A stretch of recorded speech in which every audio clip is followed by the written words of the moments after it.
After Fish, I am your bye-week replacement host, Field Yates, and today on the show, we're talking about Bills Jets, and the most plugged-in man in football joins us, so Secret Squirrel, what kind of show will we have? Ooh, today's show will be highly bizarre, maybe.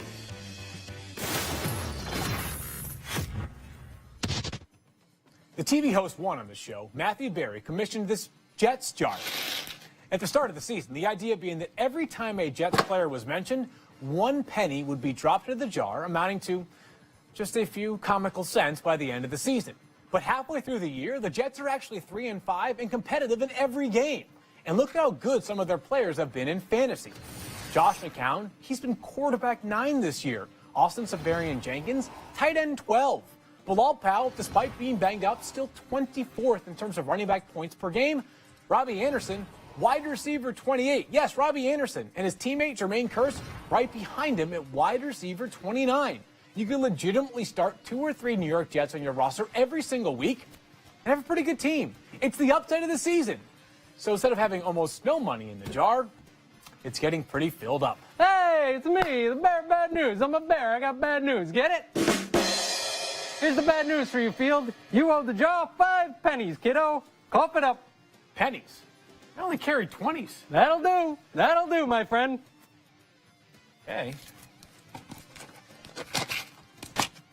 Let me just hold that for safekeeping, you know. No, it's cool. I promise it'll be cool. Although, I got to admit, the bear is going through some rough times. I went to the Chuckle Cave the other day. They paid me in heckles. Get it? It's like shekels. Seriously, I ate dinner out of a dumpster last night. Buzzing. So tonight, the Jets are on Thursday Night Football against the Bills, and there are a ton of fantasy-relevant players in action. I love LaShawn McCoy. Duh. He has 3 touchdowns and almost 300 scrimmage yards in the last 2 weeks. Set it and forget it on him. I'm also big on Tyrod Taylor tonight.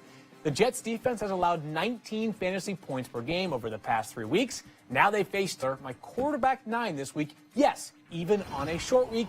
And I'm also high on Robbie Anderson. I have him as wide receiver 27, higher than every other ranker here at ESPN. As a bye-week option, it's worth noting that Anderson has averaged 15 points and 80 yards per game at home this season. Hey, buddy. You mentioned another Jet there. How about another 20, huh?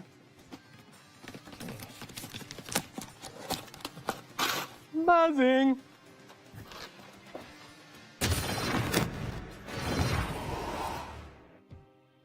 One of the most common questions I get on Twitter is, yes, you guessed it, questions about candy.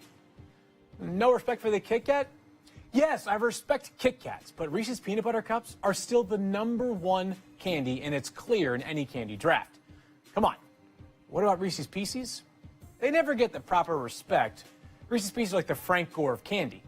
Again, I love Reese's Pieces. I love Frank Gore, but neither are Peanut Butter Cups. But outside of candy questions, I also get a lot of questions about Josh Gordon. You know, the Browns receiver who hasn't played in a game since December 21 of 2014, a game in which he caught passes from Brian Hoyer and Johnny Manziel. Yeah, that guy. Yesterday, Gordon was conditionally reinstated by the NFL from his drug-related suspension. And look, I get the interest in him from a fantasy perspective. He was kind of awesome when he last played.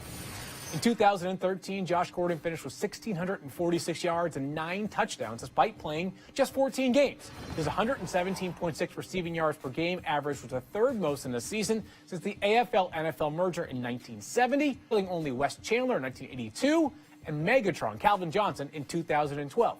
But I'm not sprinting to the waiver wire to roster Josh Gordon. In a deeper league, he's worth the stash. If you play in a dynasty league and he's on your roster, you're encouraged. But for this year, if he does return, it's in Week 13, and you're just 1 week away from the fantasy playoffs and probably have a more reliable option at wide receiver or flex. Regardless of how good of shape Gordon says he's in, he's going to be rusty, and his quarterback will be Deshaun Kaiser or a cardboard cutout of A.J. McCarron. Ricardo Lewis is the highest-ranked Browns receiver this year at wide receiver 63. It's hard to see any production from a receiver this year named Brown, unless you're taking this one. Hey, Daniel, want to guess where I am? About 10 feet away from me in front of a big TV monitor. No, I'm by a cool mountain stream. Cool. like me. And mountain, like your weird mountain man beard. Get it? Field and stream. Yeah, usually we don't force puns like that on this show, Field. In fact, we yate them. But hey, whatever makes you happy, bud. Thanks. So with 6 teams on a bye this week, here are some of the streaming options I love for Week 9. All of these players are available in more than 50% of leagues on ESPN.com. Rams quarterback Jared Goff, with the Giants allowing the 6th most fantasy points per game to quarterbacks this season, and Janoris Jenkins, he's out. He got suspended. Redskins tight end Vernon Davis, with Jordan Reed likely out.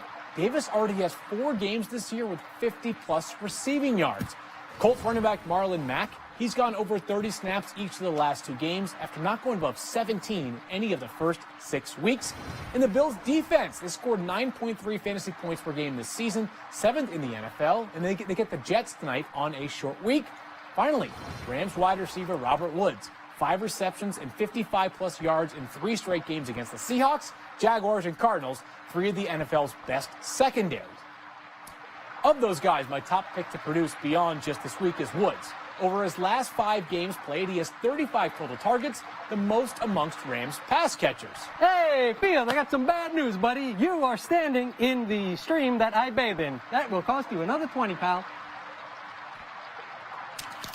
Bathing.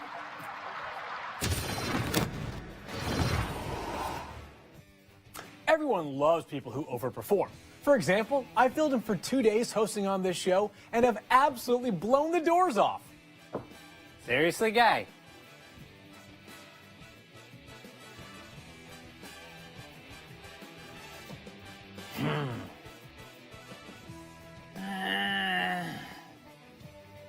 Hey, I don't know what those guys are talking about. You've been great, pal.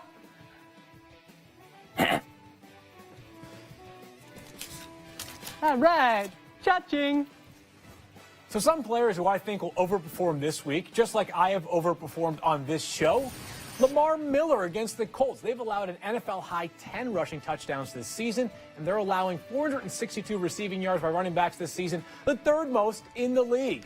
How about Adrian Peterson? The 49ers have allowed 36 more fantasy points by running backs than any other team in the league and allowed the 3rd most rush yards in the league so far this year. And Will Fuller, the red-hot Will Fuller, the only team to allow more receiving yards by wide receivers this season than the Colts, is the Patriots. The Colts are also allowing 4.7 yards after the catch per reception, 24th in the league.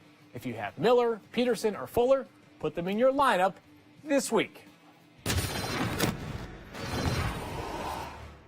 Let's talk underperforming, a topic that Daniel knows very well. So funny, Field. I should be hosting this show, you stupid 13-year-old wannabe Doogie Howser idiot. AJ Green is obviously a set-it-and-forget-it fantasy side every week, but I don't see him having one of his better games this Sunday. Jacksonville has allowed just a 52.7 completion percentage when targeting wide receivers this season, the 2nd best in the league, and Jacksonville's opponents have thrown 1 passing touchdown with 6 interceptions targeting wideouts this year, the best TD to interception ratio of any team in the league. Not a great matchup for AJ Green.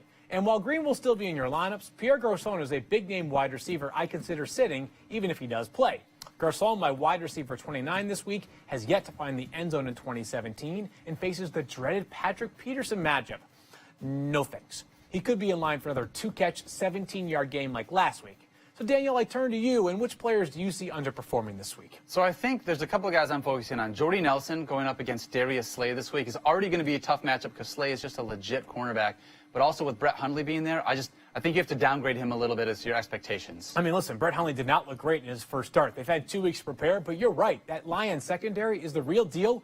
I've considered Robert Woods over Jordy Nelson this week. That's how crazy I'm thinking right now. So one of the other things that I'm looking at is Carson Wentz, right, going up against the Broncos. It's going to be tough, but you have Nelson Aguilar and Alshon Jeffrey. I mean, both of those guys going up against Aqib Talib. Like, it's not an easy matchup, so I think you have to downgrade them a little bit, too. Buzzing. What? Wait, what? Coming up after the break, I visit Daniel Dobbs' fantasy football record store. We're taking deep cuts, some little-known players you'll want on your roster in the second half. Stay tuned. Co-hosting, Love it. working with puppets, I like working with puppets when they don't take away from me being on the TV show. bearer of bad news, I hate the bear of bad news. Nobody else on the show I hate more than Bear Bad News. Matthew Berry. Nobody I hate more than working on the show than Matthew Berry. Secrets. I like secrets. Squirrels. I love squirrels. Secret squirrels. Huge fan of secret squirrels. Very underrated character. Trash talking in fantasy football. I think fantasy trash talk is the best part about fantasy. Fantasy trades. I love fantasy trades. The fantasy show. I hate the fantasy show. Hate. Hate. Deep Cuts with Daniel Dobb. Hey, that's me. Whoa, whoa, whoa. Hey, corporate suit guy. I bet you're looking for the Le'Veon Bells or the Todd Gurleys or DeAndre Hopkins. Yeah, do you have them in here? No. You got to go to the Fantasy Mega Store to get stuff like that. We carry Deep Cuts here. Stuff you've probably never heard of. Oh. Let me see. How about a guy? Oh, yeah, this is it right here. Robbie Anderson. I mean, the kid's available in 57% of leagues, even though he's wide receiver 10 over the last 3 weeks. And he leads the team in targets over that same span. I mean, this kid is just an up-and-comer. To be honest, he's going to be so popular soon, I'm probably not even going to like him anymore. Brandon Marshall, his former teammate, so discovered this guy. Oh, he yeah. had 6 catches and 104 yards last week. I'm with you, man. Love him in week 9 against the Buffalo Bills. He's inside my top 30 for wide receivers. Sure. Speed that burns, baby. Okay, You feel me? I feel you. I like it. Yeah, 2 can play this game, and I got one for you. How about this guy right here? Oh, yeah. Cooper Kupp, Dude. LA swag for the LA Rams, coming off of a bye. And he's got 7+ targets, 3 of his last 4 games, and 12 yards per reception or better in 4 straight games. Now he faces a vulnerable Giants secondary that's allowed 10 passing touchdowns in its last 4 games, and no Janoris Jenkins. The dude is suspended. I've already mentioned his teammate and quarterback Jared Goff is a streamer. Cooper Kupp, definitely on that deep cut list. Absolutely. And I thought I was going to like Sammy Watkins more, but now dude, Cooper Kupp has totally come on for him. How crazy is it? You know what? I think I totally misread you. I think I got something that you might like here. Hold on. Okay. Let me find it. Oh, yeah, it's this one right here. There you go. Nice. Marlon Mack. Averaging more fantasy points than Devontae Freeman over the last 4 weeks. And listen, we wouldn't be caught dead carrying Devontae Freemans around here. You know what I'm saying? He also has 6.2 more fantasy points over the last 4 games than Frank Gore, and that's on 23 fewer touches. I mean, pretty soon this kid is going to become a household name. Not the return of the Mac, but the breakout of the Mac. Dude, You feel me? I'm feeling you pound so it out, good, dude. buddy. I got one more for you. This one's a super deep cut. Oh. You know why? No one was talking about this guy last week until Jay Ajayi got traded. Damian Williams. Yeah, Kenyon Drake, he's the hot name. But Damian Williams already had a role in Miami this season. He's outsnapped Drake 79-45, and he has 850 yards this season. Following 3 straight years with over 20 receptions, Daniel, this dude is the real deal. He went to Oklahoma. Some people call that RBU. Damian Williams of week 9. Dude, I like where your head is at. All right, I got one last one for you. This one's super deep. All right, here it is. There we go. Whoa. What do you think about this guy? Yeah, you're telling me. Absolutely. Rod Smith. I mean, dude had 8 carries for 61 yards in week 7, including ripping off a 45-yarder in that game. I mean, don't get me wrong. He's buried a little bit behind Darren McFadden, a little bit behind Alfred Morris, but this is the kind of guy that a Zeke manager could totally take a flyer on. And if he gets hot, man, the team might just roll with him. I'm just going to say, no one's talking about Rod Smith. Right? Brother of Jalen Smith, too. I'm sure these guys are looking to do their part on either side of the ball. Linebacker, running back duo, they're kind of like us. I like it. Dynamic. Deshaun Watson has been productive almost right away, scoring over 30 in 3 of his last 4 games. That includes a 32.8-point performance against the Hawks last week, and now he's in a great spot to make history at home against the Colts.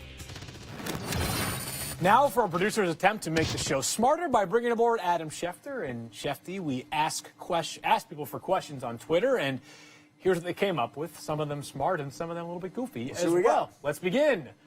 Should I start Tyrod Taylor over Jameis Winston this week? Look, I don't like starting quarterbacks on Thursday Night Football as a general rule, and Jameis is injured. Jameis has got an attractive matchup against an improved Saints defense.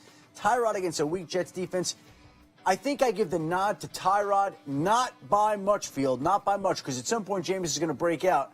Don't feel good about starting a quarterback on Thursday night, but in this particular case, I'd probably give the edge to Tyrod. I'll go Tyrod as well. Jameis has just 4 touchdown passes in his last 138 attempts. Tough one.